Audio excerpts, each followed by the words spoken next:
Okay, lecture 17 is just going to be an overview of assignment 4. So the first thing I wanted you to know about assignment 4 is that this is actually a group assignment. I'm going to assign groups to you, and so you should see an email from me coming that has the name of who's going to be in your group. There will be 2 to 3 people in each group. So there are 5 people in the class currently, and so I'll make a group of 2 and a group of 3. If you're on campus, obviously you can arrange to meet in person. All of you are in the nearby area, so you can actually meet. The alternative, however, is Skype is a really good tool for doing things. I collaborate with people that live in Raleigh, North Carolina, just using Skype. So that's a good way of actually doing things, is Skyping with each other. So the goal for this group assignment is to work together to understand the process and results. So I truly want you to not split up the assignment. I want you to work together. Remember, all of these assignments, especially for Module 3, all the assignments are leading up to the project. So the idea is to use these assignments not to get a grade, but to actually understand the process. Because what you're going to be doing for the project is you're actually going to come together, not necessarily as a group, but you're going to actually take all of the information that you've developed through Module 3, and actually even at the beginning of the course, Modules 1 and 2, you're going to bring it all together for a project. So the idea is to actually get as much as you can out of this. If this were a classroom setting, you would be doing this in the classroom together as a group. So regardless, you would be doing it as a group, whether this was online or not. Okay, so the requirements are part written and part MATLAB simulation. So I showed you a couple of files that in the tutorials, the video tutorials, that you had plot state and plot state T. So you'll need to turn in one zip file for the entire group. Only one person from the group needs to turn it in, and just put both names or all 3 names of the people in your group. So you should have in the zip file all the script or function files that you use to generate any output. You also need a Word document or scanned solutions, whichever one, or PDF if you use LaTeX. You need of all of the output from MATLAB and all of the LaTeX, all of the written solutions. So it should have clearly numbered every single one of your problems. So when they ask a question, it should be clearly labeled, this is the answer to this question. And if you want to scan in solutions, if you want to scan in things, that's fine. Just make sure you put it all in order. And I also need any output from MATLAB, all the commands you use to generate the output, and any figures that you generated. So if you're using either LaTeX or using a Word document, make sure you put the figures in the appropriate places under the appropriate numbers and all of that. So remember, on this, it's helpful to use the diary command. The diary command keeps track of all of your commands and that you've used, and you can actually just open up that text file, and then you can delete whatever you don't want and keep whatever you want. It has all the output there. It's a really nice tool for you to use. Okay, so there are going to be several different problems on this. So the first problem, you have this school, and it has a hot lunch option in the cafeteria. So students do not use the option, they instead bring a sacked lunch. And so here's the idea of switching from the hot lunch to the sacked lunch, or vice versa. So if everyone eats lunch yesterday, and yesterday 200 people ate hot lunch, how many will be eating hot lunch in 5 days?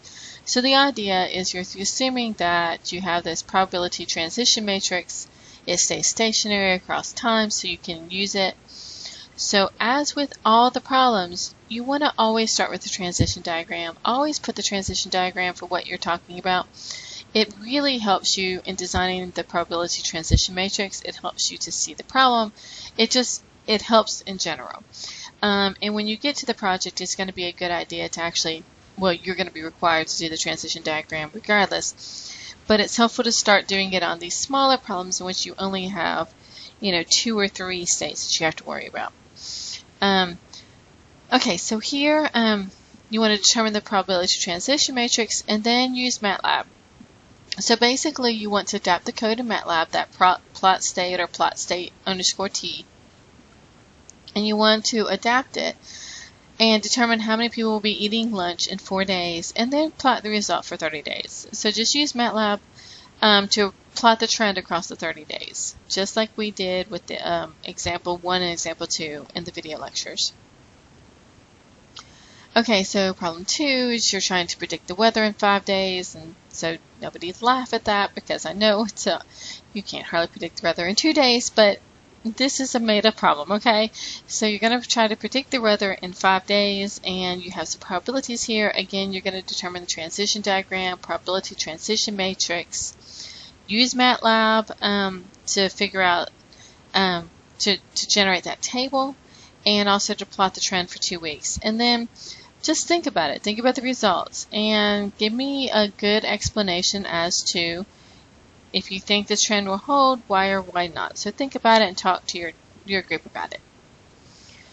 Okay, so problem 3, you have this transition matrix, and so, problem 3, you have this transition diagram, and you want to write down the transition matrix for it.